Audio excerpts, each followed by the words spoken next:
This is a Nikon Coolpix P7000. It's a compact camera from Nikon, obviously, from 2010, from what I can research. 2010 is basically right around the time when DSLRs were kind of taking off and conquering the video market. This is not a DSLR, this is a fixed lens camera. It has a Nikon 7.1x wide optical zoom, ED VR actually. I don't know what those letters stand for, but it's a 6-42mm f2.8 to 5.6 lens. And obviously I guess the sensor is really small, so the crop factor is probably pretty huge, as it doesn't feel like a 6mm full frame lens. But it's an old camera, but it has some, I would say, some pretty impressive features when it comes to manual controls, when it comes to a functioning screen, bit of autofocus, and it has a video mode, which is what I'm interested in.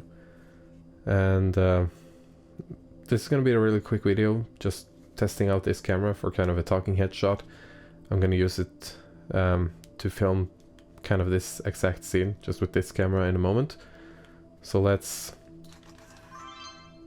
turn it on and see what happens.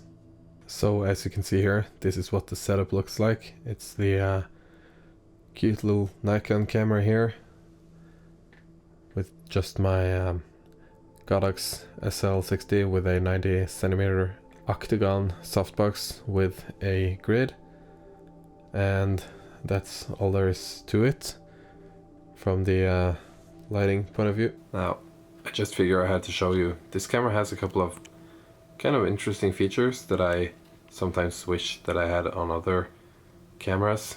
It has this nice little exposure compensation dial up top here, which I can adjust and then instantly intentionally overexpose or underexpose my image.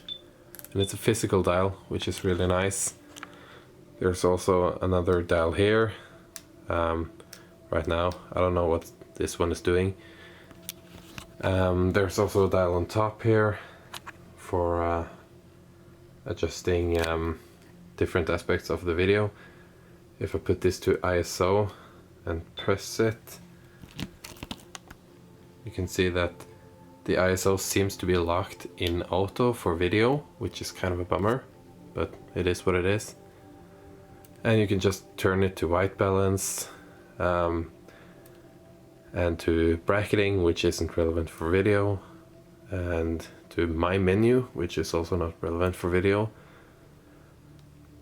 And you can put it into this quality thing here, which will give you your different options for different options for resolution. If you don't like 4K, you can always go for 320 by 240 and VGA 640 by 480 and HD 720p, which is the max on this camera. And I kind of like these styles, but of course the camera's old, and it's, no matter how much you mess with it, you're not gonna get like 4K professional results. But for a compact camera, this is kind of impressive. And you can judge for yourself, I guess, if you think that this image quality would be good enough for your applications. I'm kind of excited to see myself how this actually looks inside the editing software. And let's do a couple of more camera angles just to see how it kind of handles the wide shots and the closer shots. Now, obviously there's no flip up monitor, so I can't really see on the fly what I'm doing. That's of course kind of a bummer, but hey, I did this for years with my Canon DSLRs, so I should be able to get by. But yeah, this is the quality, and we can always switch over to the internal microphone If you want to hear how the audio is, it's probably not that great. But I think this video is going to show once more that having the best camera equipment isn't necessarily the most important, as having good lighting equipment and a slight degree of knowledge about lighting. Now, I did the lighting very simply on purpose for this video, both because I'm really limited on time and I just want to show you what you can achieve without having lots of expensive lighting equipment.